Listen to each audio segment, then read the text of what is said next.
Magandang araw mga kaibigan. Pag-usapan natin ngayon si CIDG Chief General Torre na kung saan inamin niya sa isang interview na may isang bagay na ikinagulat niya.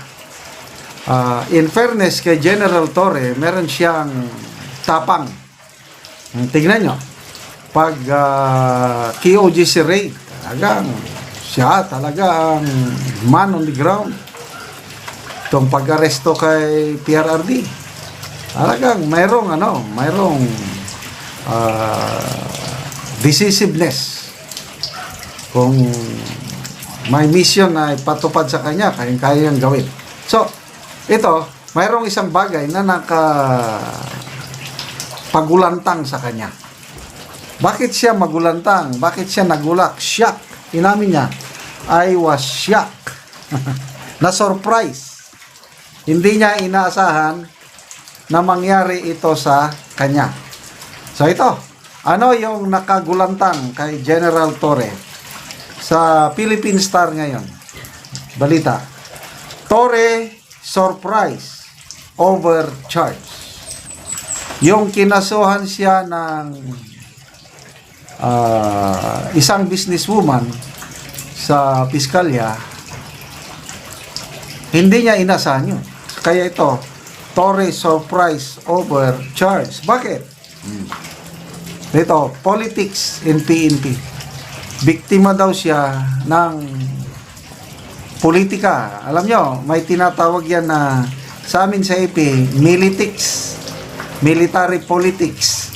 So kung may military politics, meron ding PNP politics. Ito na yung sinasabi niya. Okay, basahin ko.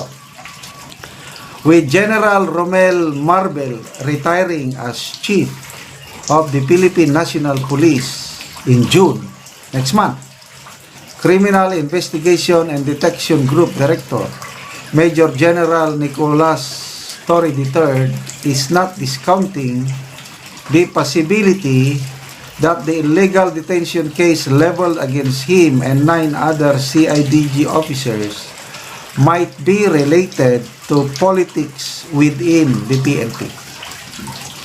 Agawan na ito sa pagiging chief PNP. Sino pa naman ang ayaw maging PNP chief? Maraming nag-ambisyon niya.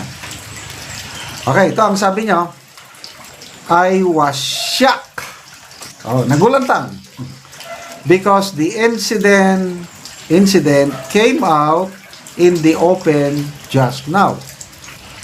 Is it because General Marbel is set to retire? I am not discounting the possibility that this is politics inside the organization. The CIDG chief stressed that she said, between him and Rochelle Calle could be attributed to the businesswoman's support for former President Rodrigo Duterte. Nadawit na naman ang ating Tatay Digong dito sa usaping ito. Kagaya doon sa pag-suspend kay Cebu Governor Gwen Garcia, nadawit ang Tatay Digong.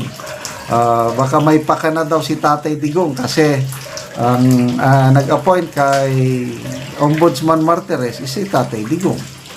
Ito naman, yung businesswoman, Rochelle Calle, na nagsampa ng kaso, supporter daw ni dating President Duterte. Napakasikat talaga ang ating Tatay Digong. Kahit saan, nadadamay siya. Ito, yung kaso, Calle filed a complaint against Torre for allegedly detaining her on November 21 to 27, 2024, using a photocopied International Police Organization Red Notice, which stemmed from fraud case filed by her former business partner Abdul Malik Al-Shishim in the United Arab Emirates. Torre said Calle sought the CIDG's help in January to arrest Al-Shishim. Ito ang sabi ni Torre sa interview ni Ted Filon. Her business partner defrauded her So she filed a complaint and asked us to arrest him in Batangas. We caught him, Tory told Ted Filon. Tory denied allegation that his men asked Calye for a Christmas gift. Kasi yon ang complaint. Mga tauhan daw ng CIDG lumapit dito kay Miss Calye na humihingi ng Christmas gift para parang may siya, para hindi na siya dadalhin sa Bureau of Immigration kasi may Interpol notice laban sa kanya.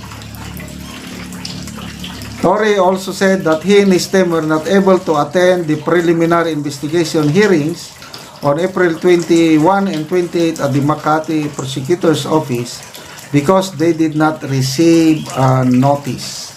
Yun ang dahilan. Kaya wala.